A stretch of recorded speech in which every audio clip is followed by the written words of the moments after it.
Hello, you beautiful legends, and welcome to another episode of Ben and Joel Reviews. I'm Ben. And I'm Joel. And this is the podcast where we discuss movies, TV shows, and theatre. And whatever else we want. So please, sit back, relax, and let's dive in.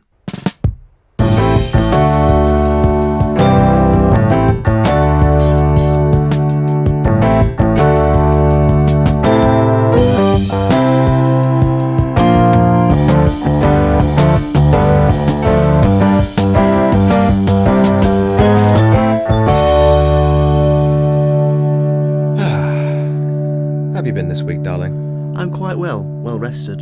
Yes, as am I, because we decided to sort of tweak the scheduling for releasing episodes, because posting an episode once a week, it really did start to get on top of us. Yeah, it's quite grueling. Yeah, the workload was just becoming a bit too much. We have lives outside of the podcast. Yes. So. Yeah. So the decision to post once every 2 weeks then came in, and we felt that was the best approach. Yes, we hope you don't mind. So that's what we're going to be doing from now on. If you have seen the post on our Instagram, or if you've seen it on our YouTube community post, we have also completely gotten rid of our Twitter account. Yeah. I'm not calling it X because that is a stupid name. Yeah, we just can't be dealing with it. Really can't. There is so much negative content on there that I'm genuinely shocked that Elon Musk allows for that stuff to be posted. Being the owner of that platform, you'd think he'd be doing something about it, but clearly not. Yeah. So it's probably for the best interest for our mental health that we just don't. But thank you for bearing with us. Yes. We appreciate it a lot. So we're still going to be on Instagram because we like Instagram. Instagram is very funny. So we're still going to be on there, so you can still follow us on there, as well as subscribe to our YouTube channel. You better be subscribed. Yes. So what are we doing now then, Ben? We are continuing our review for Batman Begins. Batman Begins again. Batman Begins, the beginning. Oh. It's personal this time. It wasn't personal before. His parents died. Which is literally where we got up to last time, isn't it? Yes, it is. I can't believe how much we had to say for just the opening 15 minutes. Yeah. I think it's... Not even that. It was like the first 12. Yeah. So I think it speaks to the depths this film has and how intricate and how well made it is. Yes. So hopefully we can get a bit more covered this time. Hopefully. We're not keeping our hopes too high, folks. Yeah. So after the very dark, heartbreaking scene where Bruce witnesses the murder of his parents, we then cut to young Bruce sitting in GCPD, to which he is then approached by Sergeant James Gordon. He is not yet the commissioner. Again, excellently played by the Gary Oldman. He is fantastic.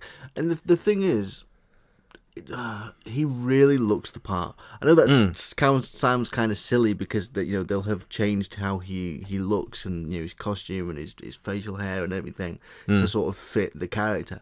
But he really is like James Gordon in my mind. Someone says James Gordon now, I don't picture the version from the animated series or from the comics. I genuinely picture Gary Oldman. He was great. I mean, whenever I hear the name Commissioner Gordon, I just think of Bryan Cranston. Oh, yes. Funnily enough, speaking of sort of between episodes, having recorded the first part, I got on a bit of a Batman kick. Yeah. And sort of went down a bit of a rabbit hole. So I reread Year One, and I watched the animated movie with Bryan Cranston. Nice. And it's really, really interesting how that animated version and the comic parallels Batman Begins, but Batman Begins changes things in such a drastic way where it kind of keeps the thematic through lines that those things, set up. Yep. But it completely changes, the villains in it and how it all works and everything. And I just think it's really, really clever. And it's like... Yeah. How Nolan's been able to cherry pick certain things is great. And one of the most key thing in Year One is the relationship between Batman and Gordon. So establishing it, them meeting so early is so vital. That they've got a pre-existing relationship, and tying it to the death of Thomas and Martha is just Yeah, it's Just so well brilliant. done. A fun fact, Gary Oldman was originally... Batman? Well... Nolan, I believe, originally wanted him to play Ra's al Ghul. Really? I can't see that working. He's too small. Yeah, no, I don't buy that. I can just see Batman easily overtowering him. Yeah, it wouldn't look right. I think, to me, Ra's al Ghul needs to be sort of equal, if not taller in stature. Yeah. So, yeah. So, Liam Neeson fit it perfectly. Yeah. And, I'm glad Nolan decided to cast Gary Oldman as Commissioner Gordon instead, because he absolutely smashed it out of the park. But I'm just trying to imagine... In an alternate universe, what it would be like if Gary Oldman was Ra's al Ghul. Would he try to put on a foreign accent to try to fit the role because he's so good at accents? I mean, it would probably be very offensive and insulting. Yeah. But... We've been down this road, I feel. But I don't know, just seeing a very small Gary Oldman, as amazing of an actor as he is very small. Yes. And him just trying to fight... Teeny tiny little Gary Oldman. Tiny Gary.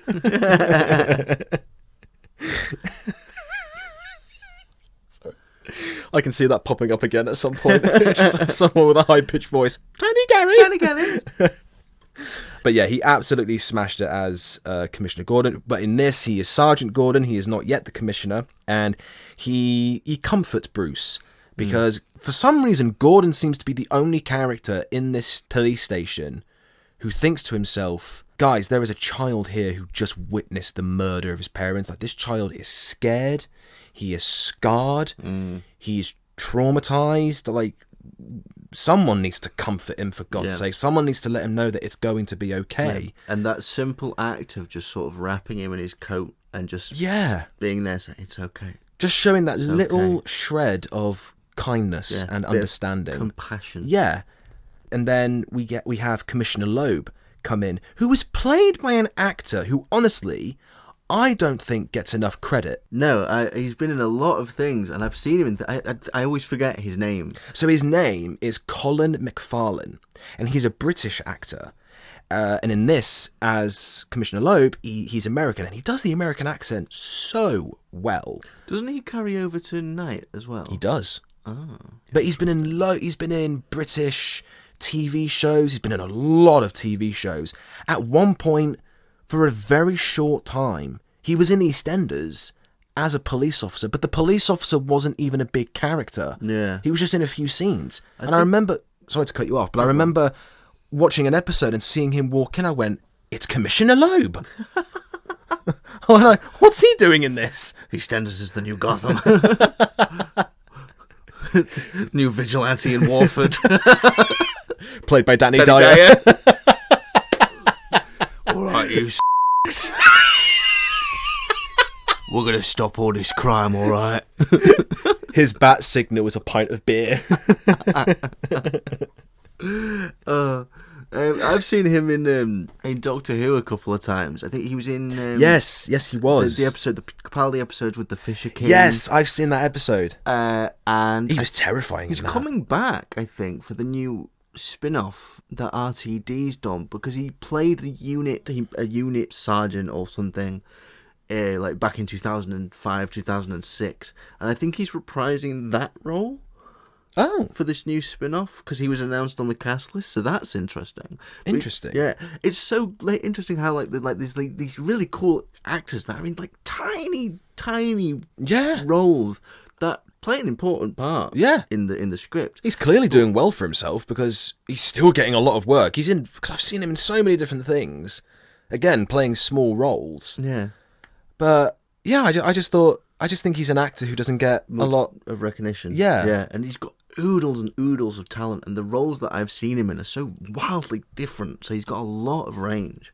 And Batman Begins was the first thing I ever saw him in, so I genuinely thought he was American. And it was a sitcom. That's it, he's in an episode of Black Books, again, as a police officer. Oh my god, he's found his niche. He's being typecast. Yeah.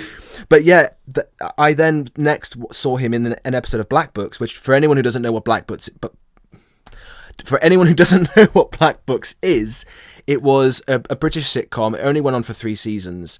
But, oh my God, you can find it on Netflix. I'm pretty sure it's on BBC iPlayer or something like that. So fantastic. I highly recommend it. It's hilarious. The scene of, I don't forget the character's name, but it's Tasmin.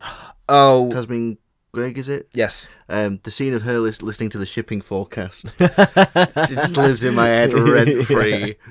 But watching Colin McFarlane come in as the police officer and he's got a British accent, I had the same reaction to when I saw him in EastEnders. I went, it's Commissioner Loeb. I was like, he's British? Well, I wasn't expecting that. My God. Oh, very versatile man. Bill Bailey's the vigilante. He's playing, what's the instrument he plays? He plays many. Oh, yeah. Playing like ukulele, banjo. He's chasing a gang of chavs playing the ukulele. Oh. That's a series I'd pay to watch. Yeah. What's next on the list? So Loeb comes into the room and he looks at Bruce and he says, "Good news, kid. We got him." And they got chill. And then it cuts to, I'm assuming they've been to the funeral. Yeah, it seems like it's afterwards. Yeah. And we get William Earl, who is basically, he is the guy who takes over Wayne Enterprises while Bruce is growing up. Yes. And he is played by Rutger Hauer. I've put Ruther. Stupid autocorrect. Does he class as a villain in this, do you think? Because they set up this sort of plot of him wanting to take shares and take the company public and liquidate Bruce's shares in Wayne Enterprises, which isn't exactly morally good per se. It's legal, I suppose, but I wouldn't call him a good character in this. No, I wouldn't say he was a good character, but at the same time, I wouldn't say he was a villain. Yeah. I would say he's just a. Yeah, he's more of a pawn, I suppose, in the overall scheme for the villains because because of the what's the machine called, Ben? The evil gas machine that produces the machine, scary stuff. Well, that's what we're going with. The evil gas machine that produces the scary stuff. It's his fault that the villains get their hands on it. His negligence, yes, you might say, because he didn't get the memo. And so, I don't know, he feels more, as a character, more sort of villainous and more... There's definitely elements of villainy in his character, but he's not like an outright villain. Yeah. But he's played really well by Rutger Hauer. Yeah. Another actor who I kind of think doesn't really get a lot of recognition, because he has been in some very good films. He was in the original Blade Runner as the main villain.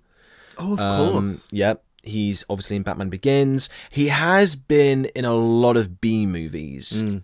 You're quite a fan of a B movie. I do love... This is a B movie because it's a Batman movie. Yeah, well, yeah. It's all about B-Man. No, I do love a good B movie. They are my ultimate guilty pleasure. And one in particular that became quite infamous, it grew quite a cult following, starring Rutger Hauer, was called Hobo with a Shotgun.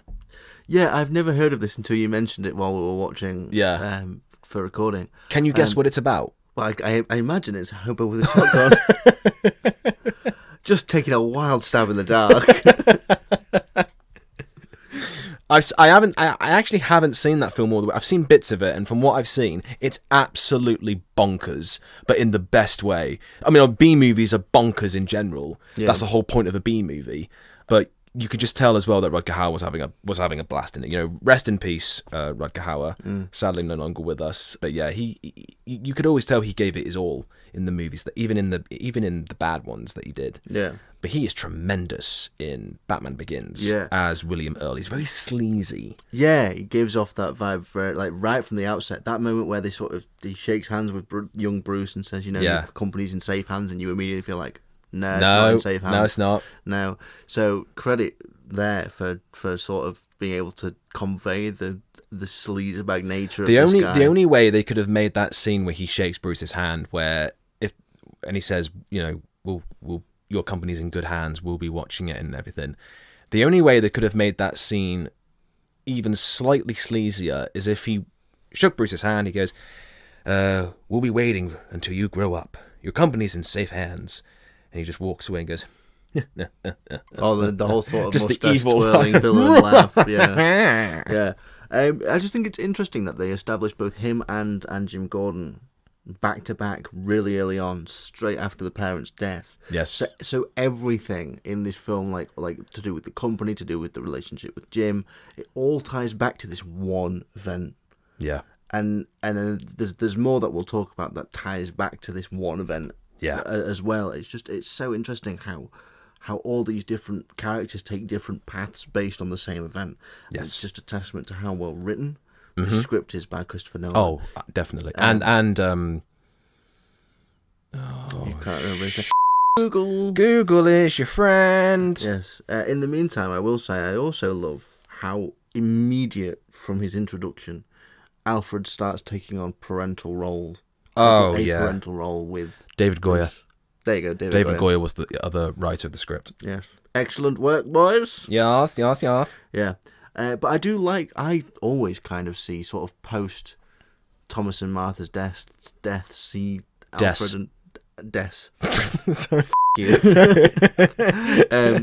After Thomas and Martha's death, I always see Alfred and Bruce as like a father-son relationship. Oh, 100%. In every adaptation. 100%. All of the media. Yeah. And Michael Caine really kind of sells that as the whole kind of pseudo-adoptive father figure. Yeah. I think the best, just from what I know, from everything that I've seen, because obviously I've only read a few Batman comics, so I'm not very knowledgeable in that department. But I've seen the animated series, I've seen all of the live action movies, I've played a lot of the video games, and in my personal opinion, the best written scene that I have seen, between Bruce and Alfred is not in the animated series, it's not been in any of the animated movies or live action movies, it's in one of the video games. And it's Batman Arkham Origins. And it is a scene where Batman is going out to face Black Mask, he's going out to fight all these other villains. Alfred is he's worried sick about him. And Alfred is worried that he is outnumbered, he's outgunned, he's not going to achieve his mission. Outmanned, or whatever the Hamilton song Hamilton says. got to say, yeah. And Alfred is saying to him, like, I can't just let you go. You're outnumbered. You're not some hardened vigilante. And I'm not going to recite the whole scene, but if you're a fan of the game, play it and you'll see what I mean. If not, you can find it on YouTube. You will see what I mean. The dialogue between these two characters in this scene is so good. And it's a shame that there are people out there who absolutely love movies, but they couldn't care less about video games. Yeah, because you kind of get a I'm not going to say more enriching experience, but you get an equally enriching experience. Because there are so many video games out there that have beautiful stories and amazing characters and like gorgeous writing. I mean, I played the other day. I just finished playing. Jedi Survivor. Mm-hmm. Incredible. It's got. I know it's received some criticisms, but it's got an amazing story. The gameplay is so much fun. I love the protagonist in it. It's such a good character. All of the characters in it are great, and they're all really, really fun. And the whole time I'm playing it, I'm like, this is kind of like a movie as well. That's how a lot of modern AAA games feel, especially if they're already based on an existing property. Yeah. They do feel like just extra movies. Yeah. Which is amazing. Could you imagine if they made like a game of that caliber now set in the Nolan verse? Oh, that would be... Yeah, like, I don't know. Maybe if you guys didn't hear, then it sounded like I had an... Yeah, sticky. But like you know, like, do you remember they did like a load of shorts that were like set between Begins and Night? Oh yes, shorts. Like, imagine if they just set a game and it's like it's in between Begins and Night, and it's about Batman dealing with like loads of other criminals that we didn't get to see in the Nolan verse. Yeah, Zaz. I don't know how you do Mr. Freeze in the Nolan verse, but oh God, I wish. Yeah. You know, Clayface. Yeah, that would have been interesting. Yeah. But yeah, no, I just thought that, for me anyway, that was the best written scene for those characters, was in that game. Yeah. It does. I've seen the scene in question because you've shown me it, and I do think that really does encapsulate the fundamentals of the relationship between Bruce and Alfred. Yes. Because essentially what he's saying is, you're not a vigilante, you're my son. Yeah. That's what he's trying to convey. And so if you apply that same logic to Begins, the love you feel for Alfred. Oh my God! Yeah. My sassy Cockney queen. He just the tenderness at that moment where Bruce is looking out the window and he comes in and he's like, I just thought we'd put on a bit of supper. And it's early days for him in this flashback, and he's trying to show Bruce that he's going to be there for him and have his back and take care of him, but he struggles to sort of convey that and sort of break the whole kind of professionalism of being a butler. Yes. So he's just like, oh, well, our supper's on. And obviously this develops over the course of the film, but this first instance, you're like, oh my God. Yeah. It's just great because obviously he's still fulfilling his duty as a butler. He's like, I thought I'd put on a bit of supper. Bruce doesn't say anything. He's like, very well. But then Bruce immediately turns to him and goes, Alfred, and he's crying. He's like, yes, Master Bruce. And then Bruce blames himself for his parents, to which Alfred rushes to him. He's going, no. And he says, it was nothing that you did. It was him and him alone. And it's like, even though Alfred is literally the only person at this point who Bruce can turn to for comfort, for anything like that, it's not like Alfred feels like he doesn't really feel like he has to, despite promising his parents that he would always look after him. You can tell that he wants to. Yeah. You can tell that he actually cares. Yeah, he has a really, really deep love for Bruce. I mean, he's watched Bruce grow up. Literally, yeah. And there's a great line, again, said by Alfred, Michael Caine in The Dark Knight Rises. It's quite similar, actually, to the scene in Arkham Origins, where Alfred says to Bruce that, I will do this one more thing for you, but no more after that. And he says, I don't want to lose you.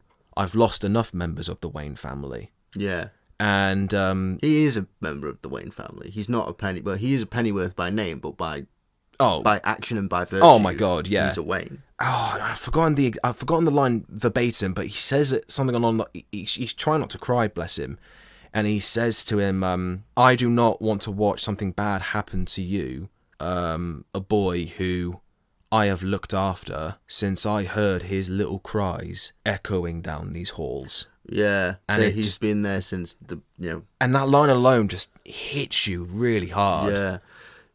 I suppose then in that sense it does make their relationship the sort of dramatic core of the entire trilogy. Oh my God, 100%. Villains come and go, but they are the absolute heart of this. Yeah, out of all of the characters, because I mean Bruce confides in some other characters like Rachel and that, but Rachel, but not on the level that he does with Alfred. Yeah, because out of everyone else in the story, Alfred is the only person who he's known the longest. Literally, he has known Alfred since he was born. Yeah. So yeah, and you immediately feel it just by the way they talk to each other, the things they say to each other. Yeah, the bond and the trust is really conveyed. How invested Alfred is in helping Bruce, until obviously in The Dark Knight Rises when he decides not to anymore. They've got a lot of on-screen chemistry, Bale and Caine. They would have done a chemistry test. I imagine don't think they would have needed to. Like, they just smash it out of the park. But yeah, I'd imagine if they did do a chemistry test, they probably did a scene between Bale and Caine, and Nolan's just sat there watching it. It's perfect. Yeah. Oh my God, masterpiece. These two bounce off each other so well. Yeah, but I mean, are you really surprised by that? Because it is Christian Bale and Michael Caine. Two incredible, very dedicated actors. So committed to their craft. I'm just surprised Bale didn't have a rant at Michael Caine during filming. Oh, good for you! Yeah. Oh, that's iconic, isn't it? Oh, he should have done it in the Batman voice. Oh, good for you! Oh, God. I think Tom Cruise's flip out is better, if you've heard that. Right. I think Tom Cruise's rant is completely justified. Oh no, it's justified. I just enjoy it more to listen to. But it's a fun thing. yeah, it is quite funny. Sorry, we're going off track here. Sorry. Very off track, but that's very on brand for us. Yeah. So after that, see that scene where Alfred comforts Bruce. It's both heartbreaking but also heartwarming. Yeah. At the same time. Beautiful little balance. Yeah. Obviously, it's heartbreaking because of what Bruce. I mean, not just Alfred as well. Like what they're both going through, because Alfred was very clearly a dear friend of Martha and Thomas. Yeah. So they're both going through, but obviously it's worse for Bruce because he's their son and he's just a little kid. Yeah, very heartbreaking, but very heartwarming at the same time because Alfred ensures Bruce that he'll always be there for him. And then it goes back to the present where Bruce is with Ra's al Ghul at the League of Shadows. And Bruce says probably my favourite line in the movie. And Bruce says, "My anger outweighs my guilt." Yeah, that line is so crucial to the entirety of this plot. Oh my God. I think I said in part one, like the sort of very clear themes of this are like fear, anger, guilt, all of this kind of stuff. Yeah. And it was upon hearing that line, I had a thought. Do different characters represent different aspects of this thing? Obviously, Scarecrow is fear. Falcone is anger. Because he took away his opportunity to kill Chill. And, you know, he's the real reason that his parents died, if you think about it logically. Batman is guilt. And then Ra's is sort of the culmination of all three, all the things that Batman needs to overcome to succeed, which sort of ties into this 4-character writing idea that we've spoke of before, which oh, yes. I forget what the channel was. I heard about it on a YouTube video. If anybody knows what the channel name is or what the video is, please let us know. Drop it in comments. Because it's insane. If you're interested in writing, you need to hear this. And it's about how sort of Nolan has crafted Begins just by going, we've got Ra's al Ghul, we've got Batman, we've got Scarecrow, we've got Falcone. And every scene is based on a link between 2 or more of these characters. Yep. And every scene will have a link to one of these characters and their relationship to one another. It's insane. It's a great technique. We used to mess about with it, didn't we? Yeah, we used to write like stupid, like I think we like wrote down like Spider-Man, Mario, Freddy Fazbear, and I don't know, Rick and Morty, and wrote like these plots about how all these characters interact. But if you try it as an experiment, it works. It not only works, but it's really fun. Yeah, it's a really fun way to engage in writing. So you're not just staring at like plans and diagrams and lines of text. You're actively mapping out how the relationships drive the plot. So then we go to the training montage. Iconic. Very iconic. I just wish they played the Rocky theme tune. Nice. Bruce is there with his sword fighting Ra's al Ghul. But no, it is a great sequence. Watching Bruce learn different techniques. There's the bit where he's standing on these wooden poles, and like he almost gets like sort of tripped and he falls, and he uses his hands to grab these other poles and to lift himself up. I couldn't do that. No. I'd fall off in a second. Yeah. Bale's physique in this must have been insane. Yeah. To be able to pull a lot of the stuff off that it was required of him to shoot. You could say Bale bailed. What does that mean? I have absolutely no idea. If he bailed, it means he left. But he finished the film. This is a joke for a later point. Okay. The logistics of filming on the glacier must have been insane. Oh my God, yeah. Like, we know that Nolan has a sort of practical approach. Like, we've discussed that before already. So this would have been shot practically. The cinematography and capturing the landscape is beautiful, but then actually choreographing some very complex fight scenes with varying different fighting styles on ice. Madness. Yeah. Utter madness. It works for the film and it's beautiful and it makes you really feel, the power of what they're kind of saying over the top of this as well. And you feel the impact of the dialogue because of the visuals, but my God. Yeah. Just insanity. So at the end of the montage, Bruce thinks he has the upper hand on Ra's al Ghul, to which Ra's al Ghul says another really, really great line. He's like, "You haven't beaten me, you've suffered your footing for a killing stroke." And he just taps the ice with his sword, and Bruce breaks through. Yeah. And it cuts to them later that evening. Bruce is absolutely freezing. Yeah. And what is it Ra's al Ghul says? He says, what is it? Warm your chest. Yeah, guard your chest. Your arms will take care of themselves. And I remember you said... Yeah, I remembered that all through my life. So whenever I have a cold and, you know, like your body temperature's fluctuating, and you want to kind of clutch your arms to warm your arms up, you're better off guarding your chest. Or if you're out in the cold, you're better off guarding your chest. And for some reason, that line always stuck with me. And now I guard my chest because my arms will take care of themselves. I literally did the same thing. And they're having a very quiet conversation, and then and this is the only scene where we have this moment where we learn more about Ra's al Ghul's backstory. Yeah, which is beautifully acted by Liam Neeson, and you mentioned a great little technique that he uses here. Yeah, which I'd never noticed before until you pointed it out, but now that you mention it, like I can see it. And it's genius. It's great. It's where. Like during the scene while he's explaining his backstory, you can see that he's daydreaming because within that moment he's reliving his past. He talks about his great love who was taken from him, and you can tell in that moment while he's daydreaming that he's clearly thinking of her. Yeah, like his eyes glaze over while he's talking about it, and then when he sort of snaps out of it and he's still maintaining eye contact with Bruce because he's feeling something, he immediately breaks eye contact with Bruce and kind of looks down. It's really, really subtle. It's a really, really good acting technique.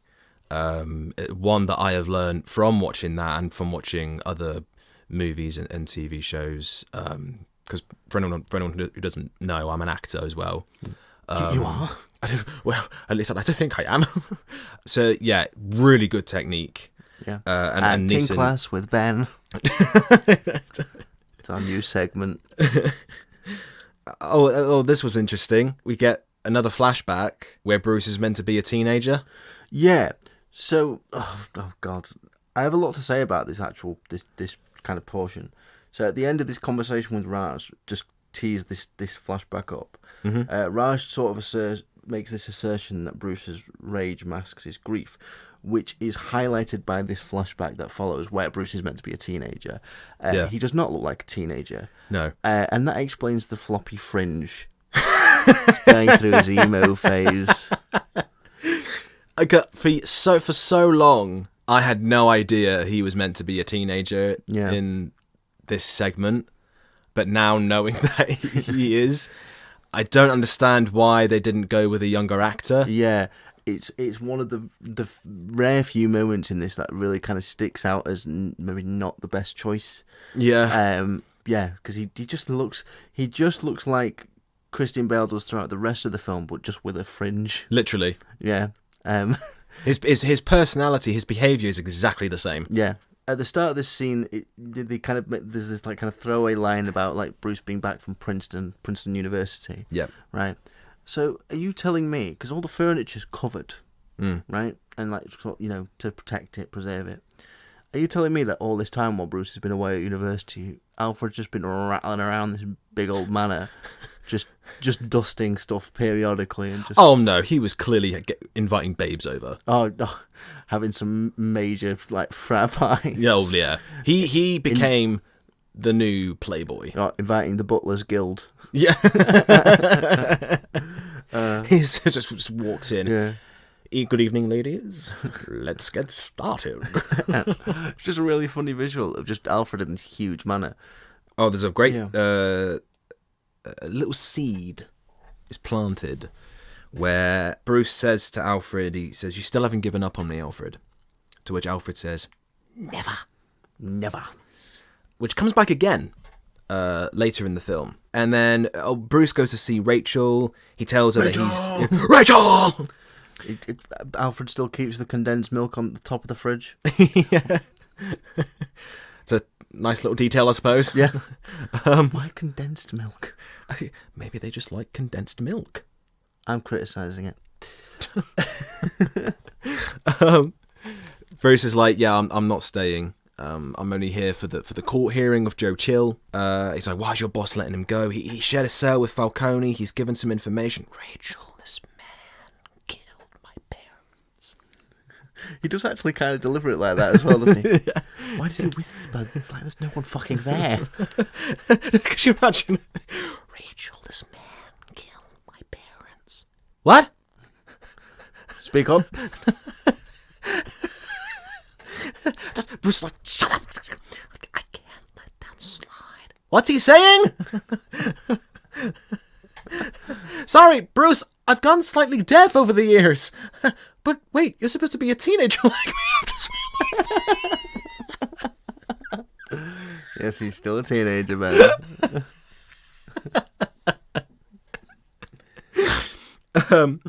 So there's a great moment after that where Bruce is sort of going through some things and he finds his dad's stethoscope. What I love about it as well, there's no dialogue in this moment. It's just music. Bruce is looking at it and it goes to a flashback of Thomas using the stethoscope, puts it into Bruce's ears and he puts it on his heart for Bruce to hear his heartbeat. And again, there's no dialogue. There's just music and just the visual, which is just, it's really well done. Yeah, and the stethoscope will crop up again towards the very, very end of the film. Yes. Yeah, which is a nice little emotional beat to end on as well, I think. Yeah. And then Bruce loads himself with a gun. Chekhov's gun, as Chekhov's you can say. gun. If the gun's not going to be fired, wait, no, Not that gun. I mean, a gun is fired. Yeah, just not, but that particular gun. Yeah. So yeah, Bruce goes to the hearing of Joe Chill. Yeah, there's a really powerful moment where sort of Joe Chill kind of gives his statement, and whether he's being genuine or not is kind of hard to tell, about saying how he regrets what he did and he wishes every day he could take it back. Yeah. And then they kind of open the floor. The judge opens the floor saying, "Oh, there's a member of the Wayne family here today. Yes. Does he have anything to say?" And Bruce stands up. And he could say anything. He could say his piece. He could chew Joe Chill out for what he did. Anything could happen. And he just turns and walks away. But you also see the fear in Chill's face. Yeah. Because he's probably thinking, Yeah. this is that kid. Yeah. He'll be a lot older now. Yeah. And angry. Yeah. But I think it's more powerful that nothing is said. Oh God, yeah. Especially, if you link it to what comes next. Bruce kind of needs his closure and he doesn't really get it. And that was his moment to kind of say his piece and get his closure, and he passes it up. Yeah. To which, so the next scene. Oh no, sorry. I just wanted to say the actor who plays Joe Chill. His name is Richard Brake. If you don't know him, Google Does it. he have a twin called Richard Accelerate? Brent's face when I said that was just mortified. Join us next week with Joel's dad jokes. I've got many.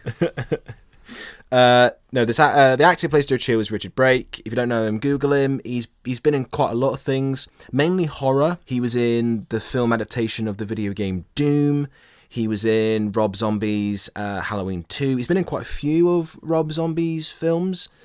Very good actor. Again, maybe he's probably another one who is slightly underrated. And again, he was only in Batman Begins for quite a short time. He was only in a few scenes. But he's, again, smashes it. I thought he was a great choice for Joe Chill. He certainly has the look. Like every kind of iteration in the comics sort of matches the sort of physical attributes he has. Yeah. So in terms of that, good casting. I don't really know the actor that well, to be honest with you.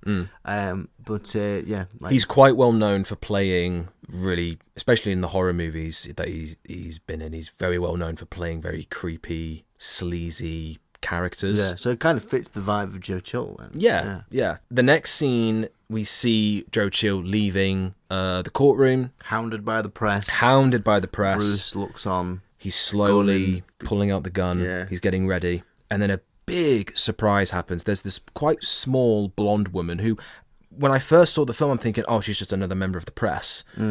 She's running up to him going, Joe, hey, Joe. Falcone says hi, and then shoots him. And I was like, whoa. It's a big surprise, big shock, because obviously Joe Chill is blabbed to the police, he's blabbed to the courts. Yeah, so there's a link between Joe Chill and Falcone because they shared a cell. Yep. And so in terms, would that have been in Blackgate? Yeah, I assume so. Yeah. So for a reduced sentence, he's flipped on Falcone, but obviously Falcone knows this. Falcone, it depends. Pronunciations. We had this whole thing with Ra's al Ghul. In this universe, it's pronounced Falcone. Yeah. So Falcone obviously has ordered this hit Yes.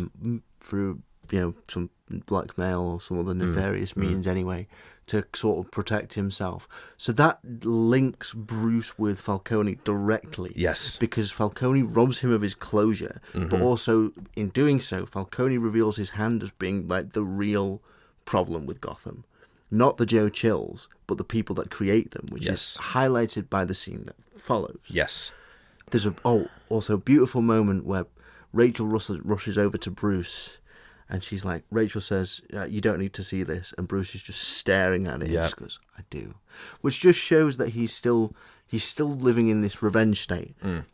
He's not got a clear-cut morality yet. He's still working on it. He's still defining what his version of justice is, which is the whole journey he goes on throughout the entire film. Yeah. And this kind of is sort of the final hammer before we get into the main meat of the film. Yep. Where he's still like really driven by rage. And just that I do. It's really sinister. Yeah. And even after seeing the death of Joe Chill, the man who killed Bruce's parents, Bruce hasn't changed a bit. No. He's still very angry, very sad, depressed. And I think that's one of the components that teaches him that getting revenge won't take the pain away. Yeah, because he says in the card to Rachel that, I wanted to be the one to do it, and now I'll never get that chance or whatever. Yeah. And she slaps him. Oh, that's it. Yeah, he says she parked right outside Falcone's club. Yeah. And then he says, he goes, all these years I wanted to kill him, and now I can't. Yeah. And shows her the gun. And I think the actress really slapped Bale. Yeah. Well, you'd be angry, you found out your childhood friend was going to risk it all to kill somebody out of some kind of revenge. Ruin his life. Like if that was you, I would punch you.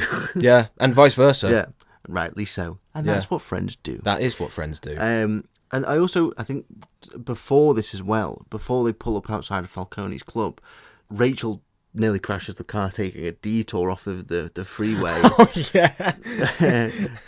And they go sort of drive on the roads beneath the freeway, so it's kind of under Gotham. Basically showing the real Gotham. And she's explaining that Falcone and his influence is what creates the poverty down here, and creates people like Joe Chill, which is a huge thematic link for Batman and Falcone. Yeah, definitely. And it is quite literal, but sort of glossy Gotham above on the freeways and in all the corporate sectors, being sort of gleaming and beautiful and quite admirable. And then you drive under these roads beneath all the freeways, and there's loads of poverty. It's basically a shanty town.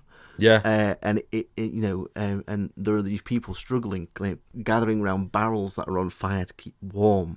And it's sort of the sort of upper Gotham is the facade that hides the beast underneath, almost. Which many a writer for Batman in many different mediums have always said that you have to kind of treat Gotham as a character in its own right, which is so true. And just that tiny little moment of Rachel just being like, no, you need to see what Gotham is really like, and showing him the sort of belly underneath. Did you hear that breath?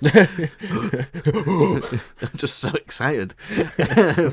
But showing him that belly underneath is showing the character of Gotham. That as a concept and as a writing thing for Batman specifically is like really integral for me. I mean everything you just said was so beautifully put. Now I'm gonna sit here and say the slap was kind of funny. And there's me talking about thematics, and you're just talking about a little slap. This is why we co-host together, because we just undermine each other. But no, it was a bit sort of meh. How could you? I mean, the slap was kind of full on. Like, if that was me, I'd have been like, "Ow, what are you doing?" And as well with Bruce, he does whisper quite a lot in this. He's like, "All these years I wanted to kill him, but now I can't." Bruce, you're really going to have to start speaking up. I can't hear you. Maybe that's why she slapped him. She's like, "I told you already to speak up." I'm sorry, Rachel. Rachel! Rachel! And So- then we get, just before he goes into the Falcone bar, Yeah. it's on the dock. Yes, And it he- is, yeah. Goes to the end of the dock and he launches the gun. This is another great moment in terms of the visuality of it, because again, no dialogue is said. It's in this moment he stood there staring at the gun. He has a very quick little flashback to when he was a kid, seeing Joe Chill with a gun and shooting his parents. Within that moment, you instantly know that he's thinking, if I'd have pulled that trigger and killed Joe Chill, I then would have been just as bad Yeah. as Joe Chill murdering my parents. Yeah.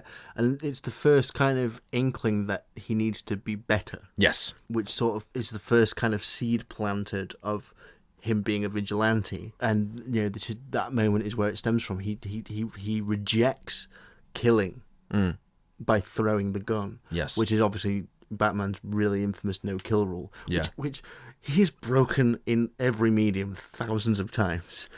What, even in the Kevin Conroy universe? Oh yeah. Really? Who did he kill? I can't think of specifics. That's the thing. It's like it's not a big plot point. But like in the Arkham games, he throws thugs off of roofs all the time. You never see what happens to them. Of course, they're dead. And then like in Burton's Batman Returns, at the beginning when like all the sort of performance. Oh, villains are yeah, out, yeah. And the Batmobile turns around and the engine turns on and he just lights this guy on fire. He's definitely dead. Right, like Batman breaks this rule all the time, but it's really important to his mythos. Batman just throws a random thug off of the edge of a building. Yeah, I was just 2 days from retirement. one last job. No, I don't mean that seriously. Like, sort of like all of that stuff you can kind of explain away. Yeah. The Batman Returns thing, lighting the guy on fire, he was probably fine. And in the games, Getting 3rd-degree burns. you could just say like, oh well, the drop wasn't that far, and they would have just broken a few bones, or he's attached a grapple thing to them, so they clutch to the building and just hang there, so they're fine. So he has. Is this Batman in court? Yeah, maybe He's fine. it's his defense attorney. It's Alfred. But so there's no actual solid proof that Batman has killed, unless it's like a big moment in the comics, which I can't think of any instances. Yeah, well, unless you see Ben Affleck's one. Because Ben Affleck very, very clearly kills a few people. Oh yeah, of course. Well, we can't defend that one. But no. Sets up the no-kill rule. Really, really big part of the Batman mythos. Yeah. And then we get Falcone. I keep flitting between the two pronunciations, so you'll have to excuse me. He goes in to see Falcone. No gun. I'm insulted. That's a great line. And Falcone is basically saying to him, like, there's police in here. There's even the judge over there. And I can shoot you with this gun right now. Yeah. And nothing would happen. He's there to demonstrate, I think he even says it, the power of fear. Yeah. Which is, again, a big thematic thing in this. That's it. He says there's a judge, he says there's police, and he goes, now I can shoot you with a gun right now, and nothing would be done. Now that's power you can't buy. Yeah. It's a great line, great delivery. Sorry, I quite enjoy doing I got quite a few compliments on my American accent recently, so I quite enjoy it. Did you? Oh, that's cute. Very proud of you. Thank you. Keeping that in. Yeah. We're very affectionate to each other when we're not recording. We just insult each other when the microphone is on. Yes, we like to do it to keep you guys entertained. No, we do it in real life though as well. I mean, yeah, we do. With the odd moment of sincerity sprinkled in. And he's like basically saying to him that you can't just storm in here and think you can just say what you want to say. Something along those lines, basically. Yeah, and there's the whole line of like, you always feel what you don't understand, which I can't quite remember where that came from, what the context of that line is. And then he orders his men to take him out, and he says another great line. It's so messed up, but again, it's a well written line, and it's brilliantly delivered by Tom Wilkinson. Again, rest in peace.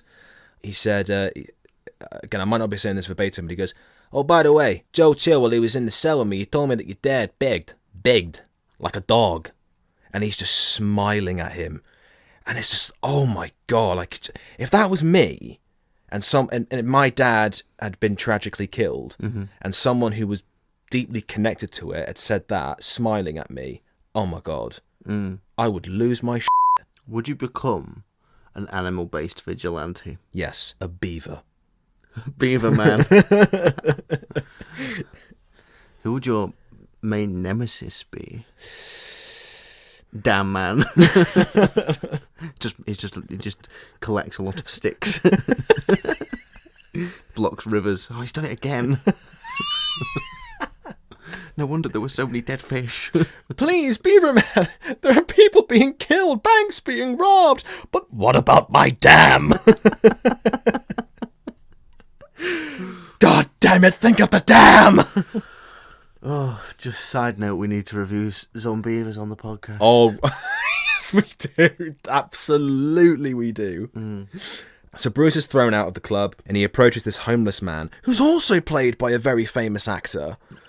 I don't recognise his actor, but you know. He's in Snatch. He plays Boris the Bullet Dodger. Oh, now that you say that, yeah, okay. He's in Mission Impossible 2.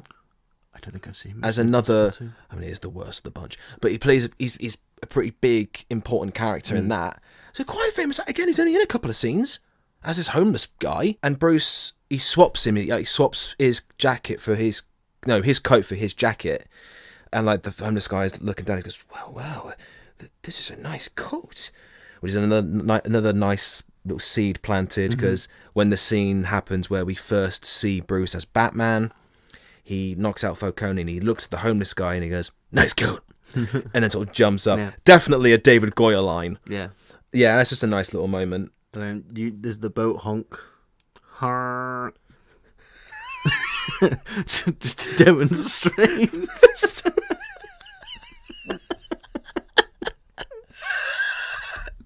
The way you said it though was like a really important part of the plot. It is. It's the most integral part. If that boat doesn't honk, he doesn't get on the boat and go and learn to be Batman. It's the most important thing. It's like the rat in Endgame.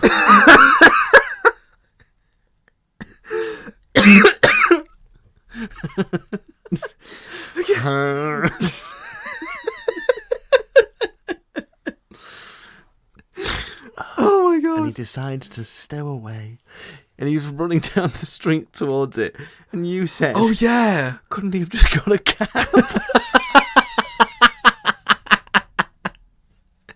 You could see the boat.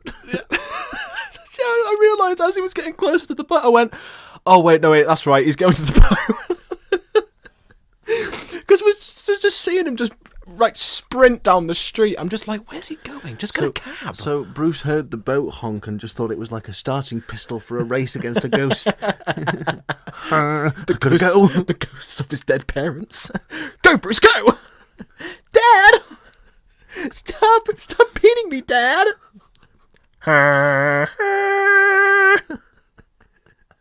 Come on, Bruce! I wonder if the honk is what inspired all the music. Like the bang. There's a bunch of thugs that they've cornered some innocent bystander. They look up, they see Batman standing on the edge of the boat. Boatman. Who are you? I'm Boatman. Oh, thank God, Boatman. We have an ocean-related incident. We need your assistance.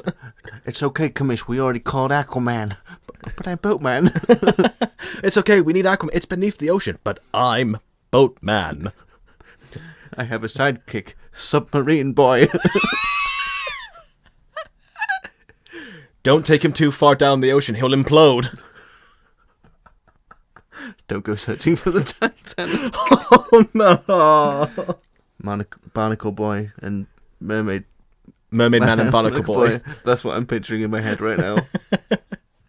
With the invisible car. Oh, dear. Anyway. And then Bruce is off to go and begin his training. Yes. To become a ninja. Because at first he's not setting out to become Batman. No, is there a moment where you actually see the idea of Batman come to him? I think it's slow. I think it slowly comes to him over time, because he realizes that his number one fear is bats. That's interesting, because in year one, he's like very committed to being a vigilante and has this idea of like sort of develops this idea of needing to be a symbol and to strike fear into the hearts of criminals. But the idea isn't there. And then a bat smashes through the window of the manor, and that's what makes him think, oh, bats. I use what I'm afraid of to make them afraid. Yeah. So it comes in an instant, whereas this, it feels more like a slow burn, would you say? Yeah. 'Cause that's what I think. I can't think of a clear-cut moment where that idea definitively presents itself. I think it's definitely come to him over time. And then it's when he's on the plane with Alfred, and he says that he needs to become a symbol. Yeah. I really like this. He's on the boat. He's becoming a ninja. Yeah, it cuts to Bruce training with the League, and Ra's al Ghul presents a flower, the flower that he set Bruce to find. Yeah, there's a little montage that sort of sets up how he got into the prison where we first started the film, where he's talking about when he first stole and things like that. So he became a criminal to understand criminals, and he kind of learned new ethics, which is interesting, which links into this where it's sort of his final training with the League of Shadows, where we sort of learn that Raz and Bruce have very opposing... Yes. They want the same things in certain senses, but they have very opposing ethics of how to get there, which is interesting. Yes. And we get this the ninja fight with the flower. Yeah. Which you brought up an interesting point. And it was literally what I was thinking at the same time. You said, is this the stuff they use to create Crane's fear toxin? Yeah, because the effect, once Bruce has sort of inhaled, breathe, as Liam Neeson says. You said it along with him, I noticed while we were rewatching it. We were rewatching it, and as Liam Neeson is saying, breathe, I could just hear Joel next to me also going, breathe. Yeah, I just remember that moment really distinctly. Yeah. But the effect, once Bruce has inhaled it, it's not exactly the same, because I think it's ingested in a much more dilute dosage. But the effect is really, really similar. It's definitely like a key ingredient. Yeah, it's like the environment's vibrating. Yes. And everyone's kind of got glowy eyes. Yeah. Which obviously comes back again when Crane infects people. Yep. But it's way more intense. Oh, God, yeah. Because it's more concentrated dosage, I think. I'm surprised he wasn't stoned when he's breathing it in. You know what, man? Bats. Scary as hell, man. Raz is just there. Breathe. I don't want to breathe anymore, man. Just Raz and Batman just taking hits on the bong. Christian Bale's method. He's actually smoking a bong. Christian, please stop. Who's Christian? Oh, God, not this again. Not this again. I am Batman. For the last time, Christopher, I'm Boatman. Boatman and Tiny Gary. Tiny Gary. Tiny Gary. Tiny Gary. Dear. And yeah, I literally put in my notes, I just put Ninja Bruce with an exclamation point. Yeah, oh God, yeah, there's a great this great moment when he breathes in the oh, sorry, that was my laptop.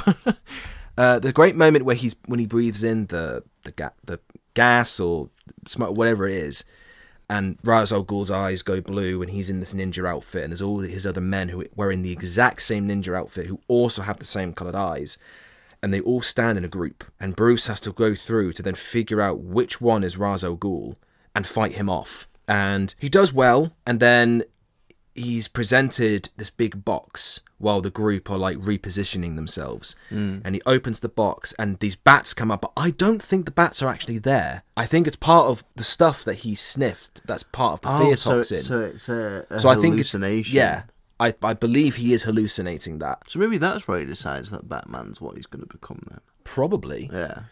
And then, again, Ra's al Ghul sort of fighting him, and he cuts Bruce's arm. And Bruce is so clever here, because Bruce immediately figures out, saying, he's going to know it's me because of the cut.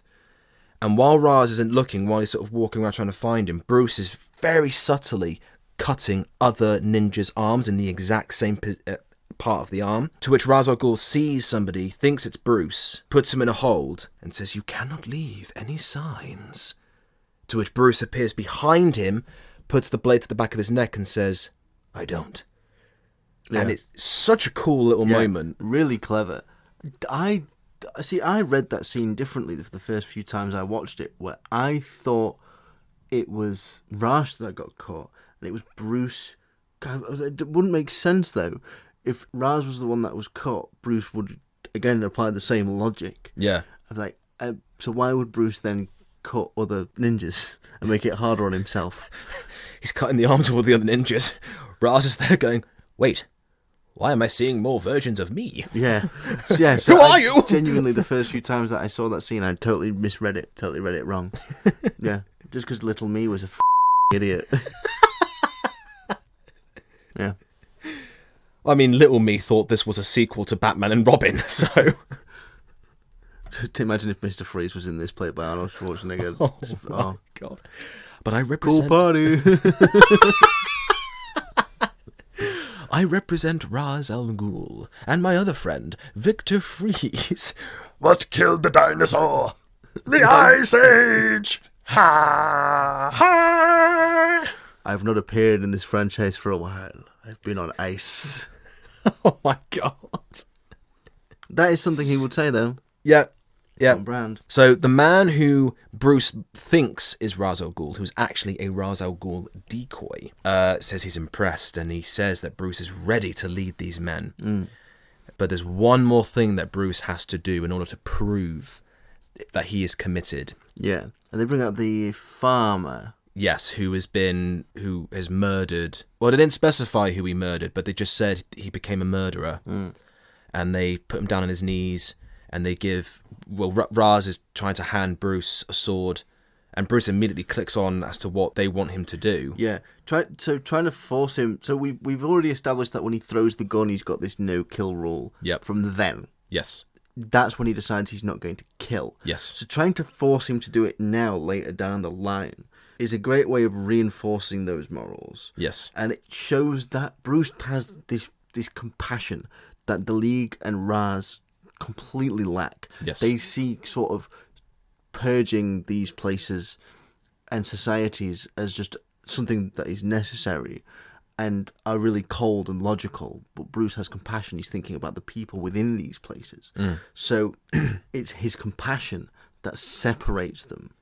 And what's great about that, I mean, Raz literally says to him, "Your compassion for these criminals will be seen as a weakness." And Bruce says, "That's why it's so important." Yeah. And then the decoy is saying to him, "This is something we have been doing for centuries. Yeah. You must lead these men." And where will I be leading these men? Gotham. Yeah.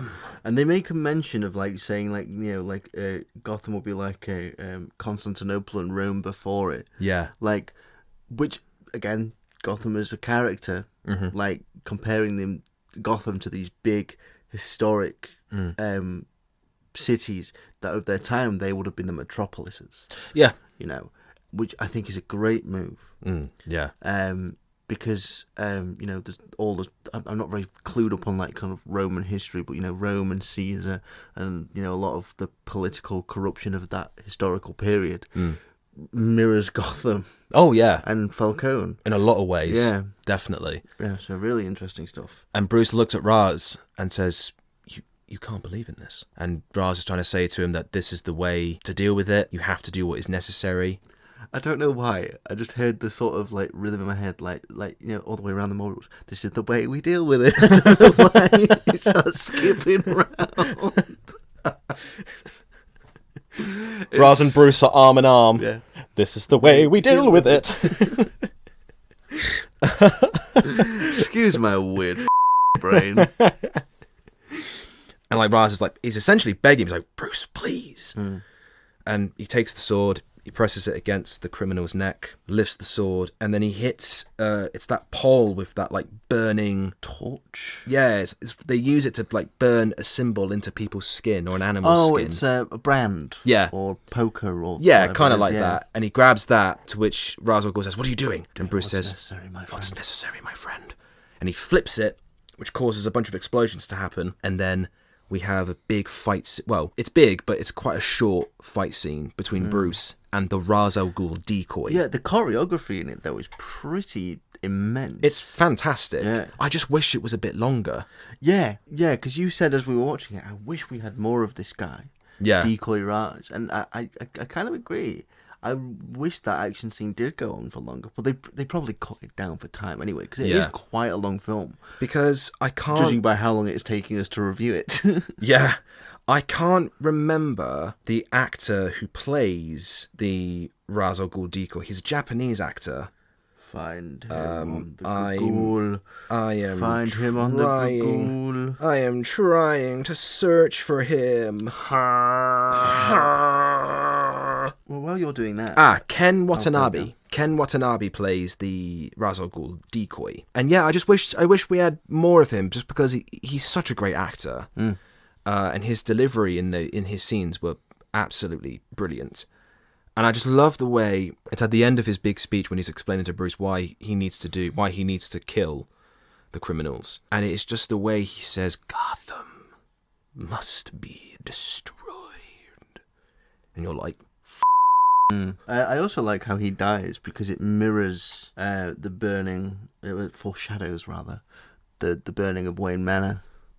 Yes, and it's very clear that it's not Bruce who kills him. It's just an unfortunate circumstance that it was a part of the home that they were staying at that collapses onto him. And fake Raj clearly can't lift a log. He's not done enough push-ups. No. So obviously Bruce sees that he's dead, and then he tries to save Raz. They get blown out of the house, and they're sliding. It looks so dumb. It's the one shot in particular when they're sliding on the ice. Not when they're sliding together, but when it kind of cuts to Bruce's POV watching Raz slide away towards the edge. It just... Because he's sort of slightly spinning and he's going at speed. All I can hear in my head is... Whee!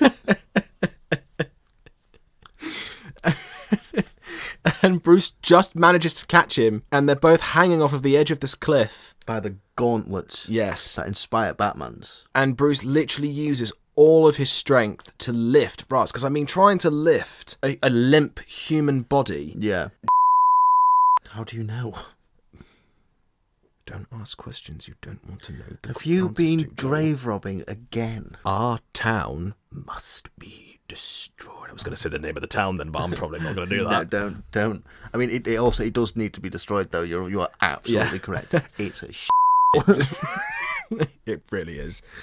So he saves Raz, and he drops them off into this other little cabin of sorts. Yeah. Don't forget as well, there's a shot where they're hanging over the edge just before Bruce manages to pull Raz off. Oh, yeah. And it's like, it's a long shot, so you can see the scale of this cliff and the drop, and you can quite clearly see that it is not Liam Neeson. It's not Liam Neeson that's hanging off the cliff. Obviously it's not Liam Neeson. You wouldn't dangle your talent that cost, it's worth millions and millions over a cliff. The thing is, I think that is Christian Bale.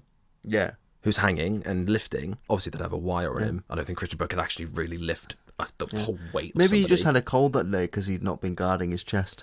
Or he didn't feel comfortable hanging off in case there was Any an number accident. of reasons. You know. But I don't think the likeness is that good. No, it's very obvious. You can very clearly tell. Yeah.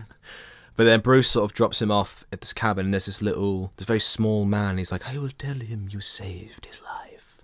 And he bows. Now, we differ on this, because I think he's bowing to the man, but you think he's bowing to Raz. Yeah, as like a mark of respect, because he doesn't know he's Raz. As far as he's concerned, Raz died in the explosion. And like at the start of the fight, he says, doing what's necessary, my friend. So it's a friendship, and he has a lot of respect for Raz, and so he saves him because he's saving his friend. Their ideologies clash, but they formed a bond, and that's why he saved him. So as he's leaving, even though he's unconscious, he's bowing to him as a way of saying thank you. Like, he'll never see it, he'll never know, but it's like a mark of respect. I disagree. I think he's bowing to the little man. Little Gary? Tiny Gary? I don't know. Maybe he just has this profound respect for this random tiny person. Maybe, I don't know, but like I suppose the man, because he's not just a random man. Because on the walk up the mountain, he encountered the same man, and this guy warned him to turn back. Oh yes, that's true. Yeah. Yeah. So maybe there is something between him and this man. I don't know, but I personally believe it's him bowing to Raz, and it's just his way of saying like, thank you for all you've done for me, sort of thing. Yeah, I mean your reason is definitely the one. But you just like to think. I just like to think he was bowing to the little man. Yeah. Tiny Gary. Tiny Gary. And then we're back to the airport, and Alfred is back, baby. Yes. Alfred returns. Oh, and with a great line. You look very fashionable, apart from the mud. Sassy Cockney Queen. And yeah, they're both sat on a private plane. Yeah, Bruce is looking out of the window, and it mirrors Bruce's return to Gotham at the start of year 1 in the animated film and in the comic, which I like. It's a very subtle nod to the source material, which I like. Yes. And this is the scene that we referred to earlier, where Batman realizes that he needs to become a symbol. Yeah, people need dramatic examples to shake them out of apathy, is something he says. That's a really good line. Which is fire dialogue. Yeah, that's a really good line. Yeah. And he says, I think he follows it with like a symbol and starts talking about the symbolism of what he wants to become. Yes. Which is so vital. Very vital. And I think we'll leave it there. Yeah, I will end on this. So they're talking about having Bruce brought back from the dead because he's been legally declared dead. Yeah. And Bruce is sort of saying, oh, it's a good job that all my shares got left to you then. So Alfred's been taking care of Bruce's fortune all this time. And Alfred, my sassy Cockney Queen, says, you can borrow the rolls if you like. Just bring it back with a full tank. Sassy Cockney Queen. Excellent. And on that note, we will see you guys in a few weeks. Yes. Have fun. Take care. And if you see any bats in the night, know that you are safe. Rachel! What's he saying?